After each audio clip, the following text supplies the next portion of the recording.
தலைகுனிவு தான் நான் சொல்லுவேன்.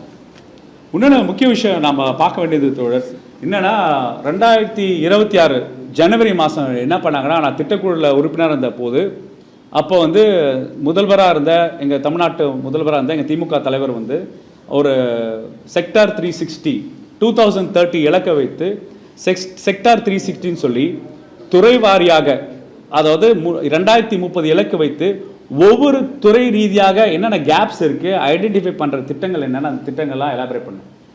நான் 2 திட்டங்களில் வந்து சேர் பண்ணேன். ஒன்று health and family welfare department, இன்னொன்று சோஷியல் செக்டர் டிபார்ட்மெண்ட். அந்த செக்டார் 360 டெம்ப்ளேட்டை தான் இப்போ அறிவிப்பில் வெளியே வந்துட்டுருக்கு. அப்போ நீங்கள் பிளானிங் கமிஷன் ரெக்கார்ட்ஸ் எடுத்துகிட்டு போங்க. செக்டார் 360 பற்றி நாங்கள் வந்து பப்ளிக்காகவே நடத்தினோம். ஏன்னா எங்களுக்கு தெரியும் இந்த மாதிரி நிகழ்வுகள் நடக்கிறதுக்கு தீர்க்கதரிசியாக இருந்திருக்காங்க நினச்சிருக்காரு எங்கள் தமிழ்நாட்டு முதல்வராக அந்த திமுக தலைவர்.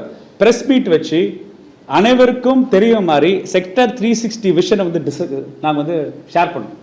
இந்த cancer mission program, hub and spoke model, இந்த கன்ஜினட்டல் டிசீசஸ்க்காக நாங்கள் ஒரு டயக்னாஸ்டிக் லேப் செட் பண்ணுறது, அப்புறம் குழந்தை இறப்பு சதவீதத்தை வந்து குறைக்கிறதுக்கு விதமாக பல யூனிட்டில் உருவாக்குறது, எல்லாமே அந்த செக்டார் 360 டிகிரி விஷன் டாக்குமெண்ட் இருக்குது.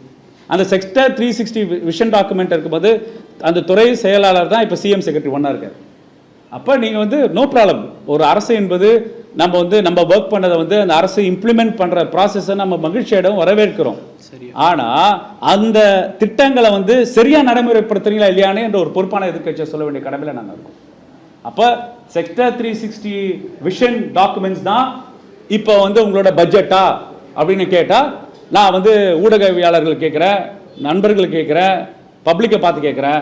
செக்டார் 360 டாக்குமெண்ட்டையும் தாவேக்காவோட பட்ஜெட்டையும் நீங்கள் மேப் பண்ணி பார்த்தீங்கன்னா, ஒரு பிளகரிசம் சாஃப்ட்வேர் ரன் பண்ணிங்கன்னா 90% முன்ன ஆட்சி காலத்தில் இலக்கு 2030 இலக்கு வைத்த செயல் திட்டங்களை வந்து பார்ஷலாக ரிலீஸ் பண்ணிட்டு இருக்கிற சூழல் தான் ஏற்பட்டுருக்கு. இதை வந்து நாங்கள் சொல்கிறோம்.